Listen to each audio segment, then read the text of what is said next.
Good evening, everyone. Welcome to another broadcast of Ready, Ted, Go, SEC podcast, talking about all things SEC football. Really excited to join you tonight on Championship Week. Championship Week. What does that mean? That means there's a lot going to be going on. Probably the most of all year that will be going on, even though we had a whole lot go on this past weekend, and we're gonna quickly go through that real quick and look at some scores from last week. But obviously there are a lot of, we're going to talk about, we get a chance to go outside the SEC tonight a little bit and talk about playoff situations and what's going on. A little different tonight. I'm actually going live on my personal page as well as at Ready, Ted, Go, and then we're on YouTube tonight. So if this is your first time checking in off my personal page, love for you to go drop a like and follow at Ready, Ted, Go on that page. And then if you're going to YouTube at Ready, Ted, Go, go and drop a like and follow over there. This has been a really cool experiment all year. I've loved coming and hanging out. And it's drawn to a close this year, but it's been really cool. So we're going to recap the games from this past weekend, and also look at championship week, who's playing, what's going on, preview all the games. I will not be picking the games tonight. Actually, I might pick the games outside of the Georgia-Alabama game, but I'm going to go ahead and tell you, spoiler alert, there's no unbiased this week. We are definitely rooting for the Dogs in Atlanta. It's cool to be back here. My backdrop here, Georgia and Alabama. This is kind of where I started at the beginning of the year, where we talked about, we previewed the SEC East and we previewed the SEC West, and talked about who I thought would be in this building come this week. And so I did pick Georgia and Alabama, and here we are sitting at Georgia and Alabama for this week. And so that's pretty interesting. I think with a team here or there, up or down, I think the East and the West pretty much finished how kind of thought it would finish, and just kind of as week to week went by. So previewing this past week, man, it was a crazy wild week for rivalry week. A lot of games in the SEC that I mean, all over college football, it's kind of mind blowing, but a lot of games in the SEC that could have gone a completely different direction than they did. Just reviewing really quickly, of course, you had the Egg Bowl on Thanksgiving Day night. That was Ole Miss, Mississippi State. Ole Miss came out flat like they have kind of all year. I think it was 3-0 at halftime, so you were beginning to wonder how this was going to all pan out. But Ole Miss finally found some offense and finished that game 17-7. And then Friday night, we saw Arkansas, Missouri. We saw KJ Jefferson lead the game really early. Missouri took over after that. Arkansas scored late as Missouri got some players in there that don't get a lot of playing time usually. And so 48-14 Missouri, and really put a huge damper on the season that really could have turned a little bit for Arkansas towards the last 2 or 3 games. Could have got them bowl eligible. They could be sitting at 6-6, but maybe even better, 7-5. I thought they might be a long shot to go 6-6, 7-5, but 4-8, definitely disappointing. And Sam Pittman, to my knowledge, has already been assured another year. But at 4-8, some changes are coming in Arkansas. And then Kentucky, Louisville, big knockoff right there for Kentucky. They went on the road to number 10 Louisville, who is going to be playing in the ACC championship. And I'll tell you, that game will bode well for the playoff committee. There's a lot of measuring right there, because you look at a Kentucky team that finished 7-5 go in, and you're looking at Louisville's playing for the ACC championship this week. So that may come back to not be favorable for Florida State after the ACC championship is played. So, but we'll talk about that when we look at possibly what the playoff committee is going to do this week, and how it may look going into championship week. Texas A&M, LSU. Texas A&M had a chance in this. How crazy would it have been if they finished 8-4? Because I did say if they had a chance to finish 8-4, and probably could have I don't know, maybe save Jimbo's job. I think if Jimbo's sitting there at 8-4, he might have a little bit more of an argument. Although I don't know if the argument was the fact that I don't know if the argument was the fact that Jimbo wasn't going to go 8-4. I just think he has not brought any kind of championships to Texas A&M when he's had really great recruiting classes. And I think they look at, obviously, you see they went with Mike Elko. There was a lot of talk about that, that Mark Stoops at Kentucky took the job, and then he didn't take the job, then Elko was hired. I think what they see with Elko is he's done a lot with a little at Duke. Definitely doesn't have, Duke definitely doesn't have the football scene that they do in basketball, and definitely don't have the football scene and the money that they have in football like Texas A&M does. So Texas A&M sees a guy who was at Texas A&M from 18 to 21, and he now comes back to Texas A&M. And I think the biggest thing they see with him is he can do a lot with a little, and they need the culture at Texas A&M to turn back around. I think they think that resources will help Mike Elko, so we'll see. I don't know. Tennessee at home versus Vanderbilt, little underwhelming 48-24 victory over Vanderbilt to finish 8-4 and to set them up for a solid bowl game. You had Clemson, South Carolina. Clemson goes in 16-7. Really, really weird game. Clemson scored early and really didn't score much more, but South Carolina could never finish drives, and so it ended their season at that.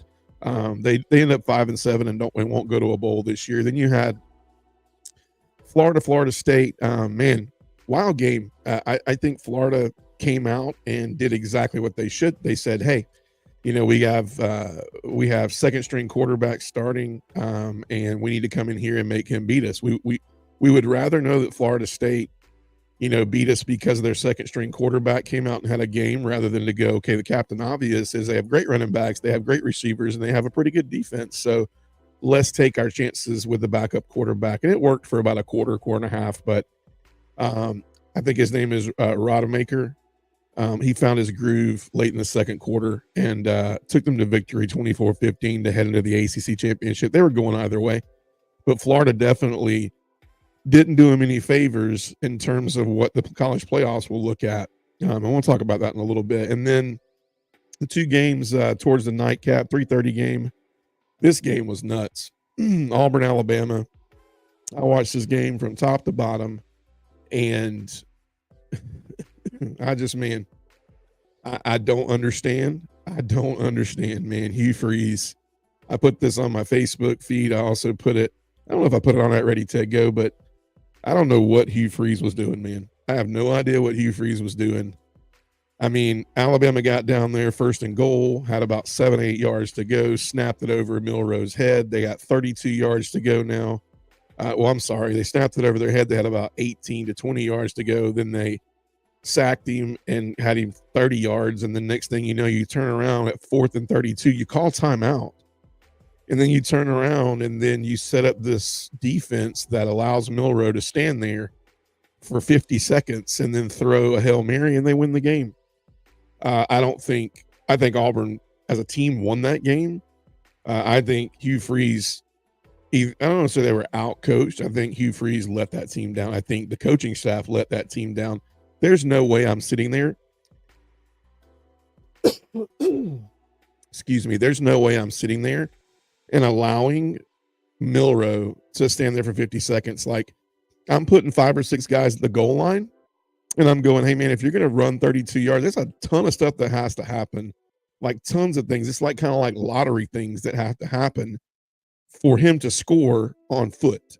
There has to be some key blocks. You might get some holding calls. You might get some block in the backs. You might get there's a lot of things that has to go right, but there's not a lot that has to go right besides a pass interference call and an underthrow or an interception that all are chances they would take. And they did, and they threw it. And I couldn't believe it. And then they only blitzed too. I have no idea what he was thinking. And why would you spy him? If you're not like, you spied him with the nose tackle. The nose tackle's not going to keep up with Jalen Milroe. So Auburn, the coaching staff let Auburn down. So Auburn loses, could have sent Alabama to 2 losses and limping into the SEC championship. And then the nightcap game, Georgia Tech. You saw a game that, in my opinion, I think Georgia Tech has turned a corner a little bit as far as being with Jeff Collins and just absolutely treacherously awful. I think Tech has just been awful in past years, and I think they showed a great game plan. I mean, it did take about 3 or 4 of Auburn's staffers. I'm sorry, of Georgia's old staffers to be in that game plan. Obviously, Buster, I forget Buster's last name, Buster Faulkner, and then you had Shearer, who used to be the outside linebackers coach at Georgia. You had a lot of staffers on that squad at Tech. And obviously Brent Key's like, let's pull these guys in. Obviously culture, they kind of know what's going on. And Buster Faulkner called a great game. They ran the ball extremely effective, but it was you were playing chess right there, because it is a guy that knows the ins and outs of what Kirby does on defense. And so they ran the ball extremely well. And then it was, I think, 31-15. We threw a back shoulder to Dylan Bell. He caught it. And then I think Cedric Van Pran was running down the field to celebrate. And I'm sorry, I don't have comments on. They're on now. Running down the field to celebrate, and they called him for an eligible receiver downfield. I've never seen that mess in my life. So it goes from being a 38-16 game to 31-16. And then, of course, we throw one off the heel of a shoe, interception. Tech scores, and then it just looks closer than it really was. And so, but Georgia pulled it out again, 12 in a row at Bobby Dodd Stadium. Tied the record for most wins, excuse me, by an SEC football team. Just an incredible streak going on for them. But a lot of chaos going on. So as we press into our last full week of just, we're going to do some little, what I call pop-up shows during bowl season. I know we'll be live, definitely previewing the championship games. But this will be like the last consistent show for the year, so it's kind of sad. But we're gonna talk about some things. That's why I went live on my feed. If you hadn't already done it, go follow me at Ready Tech Go. I should have went on. Excuse me. You should have seen me earlier. I put it up, kind of let everybody know what was going to be going on tonight. So if you see it, click on it, go follow, go like it. If you don't like SEC football, it's okay. We talk about more than football. Just kidding. It's some kind of soap opera stuff, right? Like, it's as good as a soap opera. Some of this stuff, some of these coaching carousels, some of these player carousels, some of this stuff going on with the Heisman. I don't know. Maybe I'll try to make it more soap opera-ish going towards the future, so it's something for everybody type thing. But as we look at preview championship week, let me get a swallow some to drink here.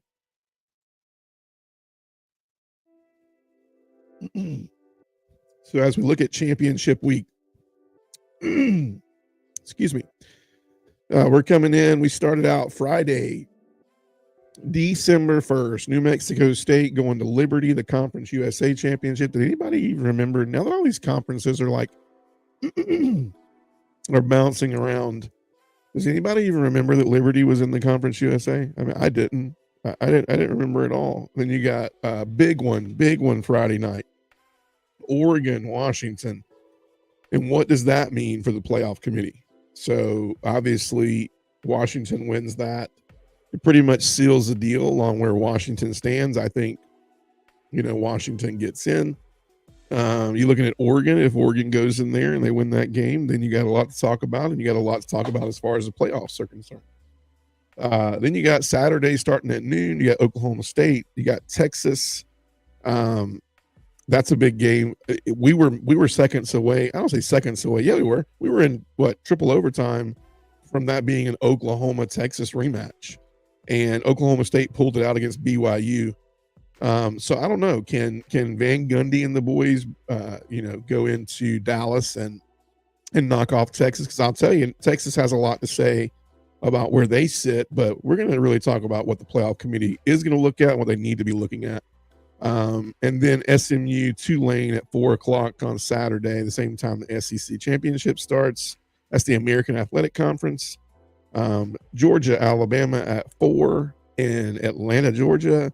And then Michigan beats Ohio State. That was a big game from this past weekend. Ryan Day, 3 in a row. Whew. Ryan Day, man. Just holding on for dear life. Michigan playing Iowa, who just can't find an offense to save their life. I gotta feel like if Michigan scores 3 points, they're gonna win.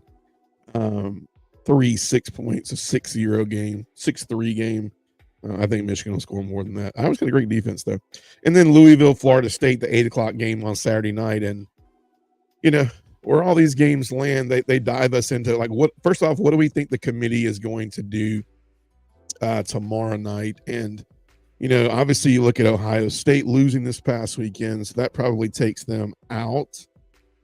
So what I would imagine that your rankings will be going into tomorrow night, and what the playoff committee, this will be the final time before they pick the top 4 teams that will actually be playing for the in the playoffs and for the national championship. This is the final time you will see that before they play on Friday night. But what I think you'll see them do is I think Georgia will stay at 1. I think they were solidified pretty much there. I think Michigan will hop to 2. Good win against Ohio State. I think they deserve that second ranking. I mean, and who knows? Maybe they hop up to 1. Maybe it was a good enough win. I mean, if you kind of look at it, they deserve to hop 2 spots. I mean, they did beat the number 2 ranked team in the country per the playoff committee. So if that's a better win than a Georgia Tech, I get it. I don't think they'll do it because it's just strength of schedule. I think Georgia's have more quality wins down the stretch, and so I think Georgia will stay 1. I think Michigan moves to 2. I think you see Washington move to 3. And then I think you see Florida State enter back into the playoffs. So I think going into championship week, I think you see Georgia, Michigan, Washington, Florida State. Now, there's been a lot of talk about all the scenarios that could possibly happen. And we could sit here and talk about them all, but in my opinion, the biggest scenarios that will kind of really make everything kind of melt down will be if Georgia loses in the SEC championship, and if Florida State obviously wins, and then if for some reason Washington were to lose to Oregon. Those are the 3 scenarios that are going to cause the most uproar. Why? Because when you look at Oregon, you're going to look now at a head-to-head where they both played each other. So now they're going off the eye test. They're going off of, well, Oregon has beat Washington. Washington has beat Oregon. So who on paper is better from as far as the eye test? And you look and you go, they're a Pac-12 champion. You look at Alabama and you may go, they're an SEC champion. They've lost 1 game. So if Alabama wins, then that's where you see here enters Texas. Why? Because if Texas takes care of business, granted, they're not playing as good of a team, in my opinion, as a Georgia is playing in Alabama, or vice versa, or as a Washington and an Oregon are playing against each other. I would say out of each championship game that's going to actually matter as far as the playoffs are concerned, I think the Florida State Louisville game has the least concern of matter. And I'm sorry to say that. Because you're going to not like what I'm going to say here in a minute. And that's that I think that the one thing you're going to have to understand about what I think the playoff committee will do, and number one, because this is done. This is the last year of the 14 playoff. So they're not going to have the 14 playoff anymore. So also, I got viewers. I can't even see who you are. Maybe I can. But I got viewers right now. So if you got questions, comments, anything you want to write, stick it in there. Go follow, by the way. But glad you're here. If you're new, thanks for hanging out. It's gonna be fun. We're gonna talk all things. Throw anything you want. Is it not? Oh. That's crazy. I'm kind of looking now. Facebook groups red post. Why? I don't know. Anyways, hop in the live chat, post if you need to. I don't know why there'd be anything wrong with it, but that's weird. Maybe because I'm on my main Facebook page. But anyway, I think the Louisville Florida State game means the least this week. And I'll tell you why. It's because Kentucky was a key win for the SEC. And they're going to look and say, holy cow, like Florida State is playing a Louisville team. And if this game is close, I don't even think an ACC champion gets in. You're not going to want to hear this. I mean, My boss is a huge Florida State fan. He's not going to want to hear this, but if this game is close and Florida State wins, Florida State still doesn't get in. It doesn't matter because the ACC right now is a joke. Louisville is not a good win, even though it's a championship caliber. But if you want to go back and look at who Florida State has played and look at the records of quality wins by Florida State, they haven't had a quality win since the first game of the year against LSU. They beat them 45-24. And if you look right now, LSU finished at 8-4. So you be the judge of that quality win.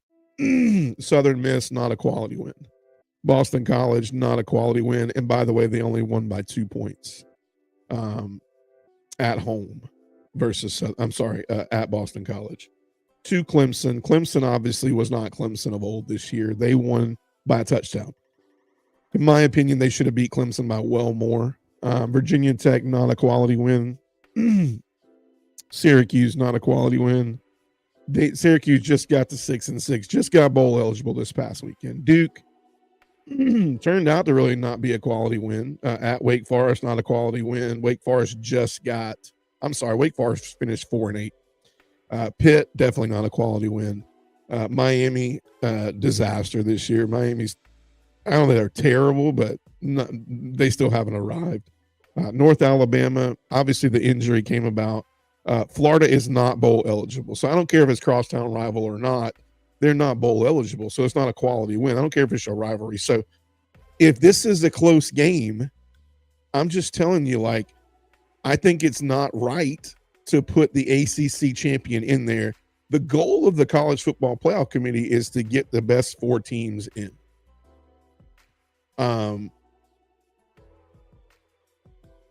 What is going on? All right, I'm going to show. I have no idea. Oh, I see. So weird, man. I don't know if you're trying to post right now. I apologize. I have no idea what's going on with it. Maybe because it might be because I added my main account today. I have no idea why. Let me see if I can really quick. Read post. Okay. Anyways, so I just don't look at that. If this game is even remotely close, I would think that the only way for the playoff committee to actually put Florida State in now, and it's not about Tate Rodemaker. It's not about the backup quarterback for FSU. I did say last week, I said, if they drop FSU, it's really unfair to go, we presume that Florida State is not going to play as well without their starting quarterback. Well, when I actually went back and I looked at it, I just don't know if they've had enough quality wins to be able to just go, we have a fight in this case. Okay. The goal of the College Football Playoff Committee, once again, is to get the top 4 teams in the country into the playoffs. That's the goal. So how do I think it's going to go? And then what presumably going to go? Obviously, I think if I'm just, we can quick predict the games. That'll be fun. Washington, Oregon. I do think that Oregon's going to have a lot for Washington this time around. I think Washington's been very flat since they played Oregon. I think they've barely won some games that they should have won. I honestly will tell you, Washington right now doesn't pass the eye test for me. When you look at Washington, Boise State, not a quality win. Tulsa, not a quality win. Michigan State, not a quality win. Michigan State just fired their coach and hired their coach. California, not a quality win. Arizona's a pretty quality win. Obviously, Oregon's a quality win. Arizona State, not. Stanford, not. USC, I mean, I guess it was. They were ranked 20th at the time, but USC, they ended up the year as a dumpster fire. I think Utah was a quality win. Oregon State, I don't know. Was it? I mean, they were 11th at the time, but then Oregon State lost their last 3 games, and then they barely beat Washington State at home. So I think definitely if Oregon wins the Pac-12 championship and beats Washington, I think they're in, not because they're a Pac-12 champion, because they passed the eye test, and they've only lost to Washington, but I don't know. But that's where the coin flip is. I really don't know. But let's just say they do. Let's say Georgia beats Alabama, they're in. Let's say Michigan is going to beat Iowa. I think Michigan is the only prediction that I look at and go, if I had to go Vegas right now, I'm taking Michigan. The only thing I could say is if Iowa just slows this game down, drags it out. I am so sorry. 1 sec. Did a real big throat clear. If Iowa just really drags this out, but Iowa has to sustain some drives because Michigan has a really good defense, by the way. So I think they're the only one guarantee where I think if I had to guarantee some things right now, I think Michigan out of the top 4 is the only guaranteed, I think, call of saying they're in. But there's a lot of scenarios. Now, the question is what happens if this doomsday scenario happens? If Georgia loses to Alabama, if Oregon beats Washington, if FSU for some reason loses to Louisville, and if Texas wins. So, or if Texas, there is some scenarios if Texas loses. Because if Texas loses, watch out, because here enters Ohio State again. Remember, Ohio State has a Penn State win and a Michigan loss, but they didn't play much of anybody else outside of that. So they could enter back in, but I don't really know. But that'll give Texas 2 losses if they lose. And I don't think Florida State's in regardless. And I don't think Florida State, I definitely don't say Florida State's not in with 1 loss. I think the ACC champion is out. I'll be honest with you, because you got to tell me this. And please, I'm just hoping, did anybody type in the comments? I'm going to type my own name just to see if it shows up. I don't know. Does it show up? Hey, mine does. Oh, shows up on both. Maybe it works. If you can't type, I apologize. Mine showed up. Anyways, I don't think the ACC champion's in. So the doomsday scenario is, let's just say Alabama beats Georgia. Now, Texas comes into play. They're 7th, right? So if Oregon hops in, does that mean Texas hops in? Does that mean Georgia is out? Texas beat Alabama, but it also that means does Alabama in? I think you can't keep the SEC champion out. So, the scenario I see is I don't know if just because you beat Alabama, does that propel you farther up? Because I will tell you what I look at in this is I pull Texas out of nowhere. Let's pull Texas as a scenario right now. So here's Texas's wins and losses. Rice, not a quality win. The biggest win is in Tuscaloosa at Alabama. And then Wyoming, not quality. Baylor, not quality. Kansas, not ranked anymore. You really can't call that quality. They were ranked 24th at the time. Oklahoma, they lost to. Houston, not quality. They just fired their coach, by the way. BYU, not quality. Kansas State, I don't know. Here's the thing, they barely beat them. Even if it's quality or not, they barely beat them. TCU, not the TCU of old, but barely beat them. Iowa State, Texas Tech. When you look at the body of work, I think Texas has to blow Oklahoma State out in order to be considered in all that craziness. Because I still think that if Georgia loses, and you're probably like, well, you're biased, Ted. But guys, I'm just telling you, the top 2 teams in the SEC on any given day will give a game to Michigan, we'll give a game to Oregon, we'll give a game to, the Texas-Alabama game was 34-24. But I think they give a game to anybody much better than a Florida State or a Washington or Florida State. Did I say Florida State? I just think they give you a much better game. So what I think will happen is, if the games go like they're like I would pick that they went, you would see Georgia in, you would see Michigan in, you would see you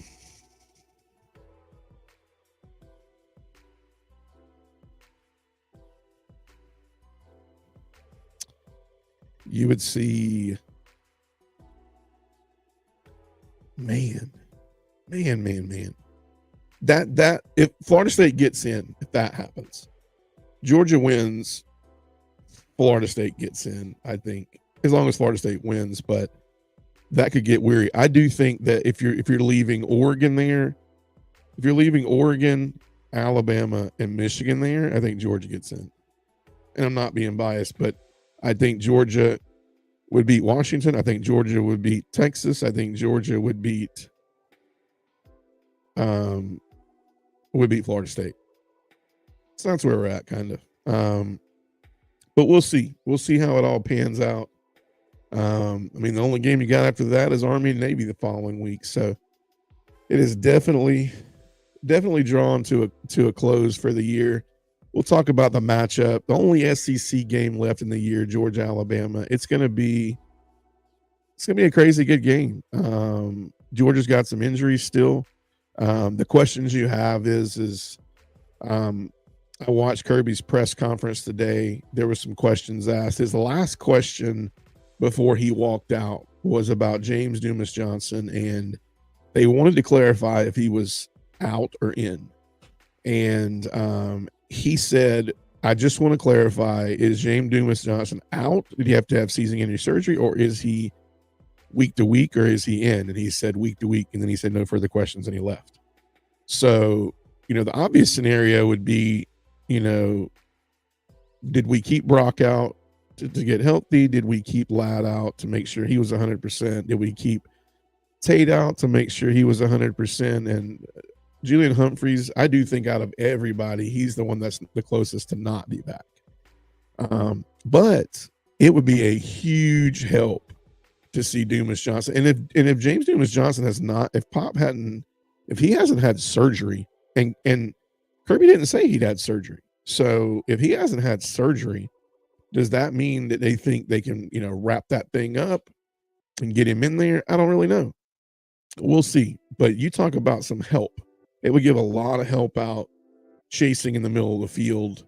Not that CJ Allen and Raylan Wilson have not done a great job, but just that presence in the middle would be a huge asset. But I do think you need all those people back to be ready. I think you need his speed versus Milroe. And I think, as we talked about at the beginning of the year, for Alabama, everything that we talked about has gotten a lot better for them. Milroe has settled in.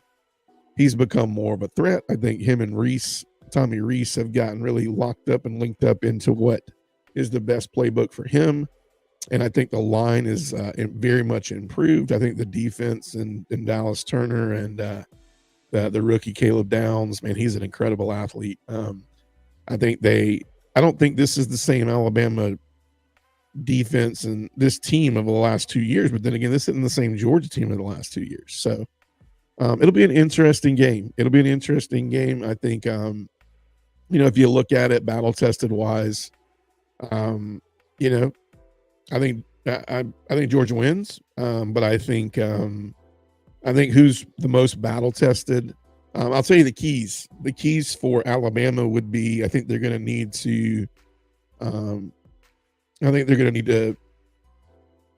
stop the run. I think they're going to need to keep Milton and Edwards in there and make this one-dimensional. Obviously, I think you need to win the special teams battle. I think it's going to come down to some turnovers.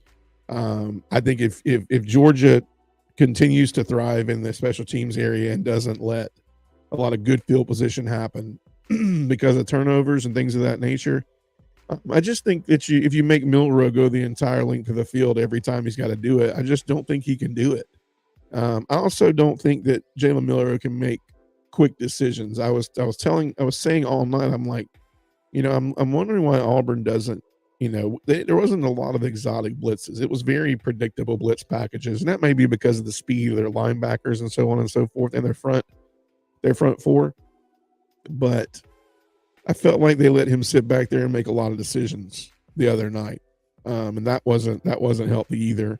So the keys for Alabama is obviously to get Georgia into the turnover battle and to stop the run, so that maybe they can sit back and do a lot more blitzing and a lot more. It's just make Georgia one-dimensional. And for any team, that's going to be the goal, right?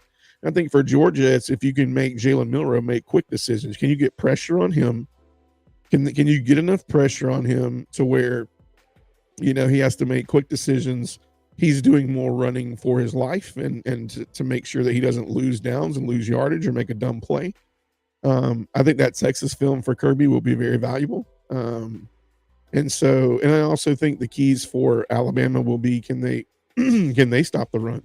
Because I think it becomes very deadly if Georgia can run the ball and Bowers can be a threat. And, Carson Beck, if he's in that if he's in that 85 plus percentage rate of completions, like that's going to not be a good scenario for Alabama. So it's going to be a good game, man. As we come to at the end of the year, it's been an incredible season. I want to say I did finish under 20 losses on my pick'ems, so I think last final count was 161-19. Not a bad record for picking them this year, so I'll take it. But it's been an incredible year. We're going to come to you live with remarks and everything prior to Sunday morning. We will wake up bright and early and figure out who's going after these wins and things of that nature. But we will definitely go live on Sunday evening or Monday evening to talk about what this bowl lineup looks like. So that'll be cool. And then once again, one more time before Georgia. One more time to preview all the SEC games in the playoffs and to kind of see where we think everybody will be come the end of bowl season and wrapping up the year. So thanks for joining. Thanks for supporting. And if this was a cool thing, I don't know if I'd love to see if anybody can type or send me a private message on either at Ready Tech Go or SEC, or on my personal page and go, hey, we weren't allowed to type, so I can fix that. So, all right, you guys have a great week. And for this week, I will be biased and tell you, go Dogs. Hopefully we will have Georgia crowned SEC champion this time next week. All right. You guys have a great evening.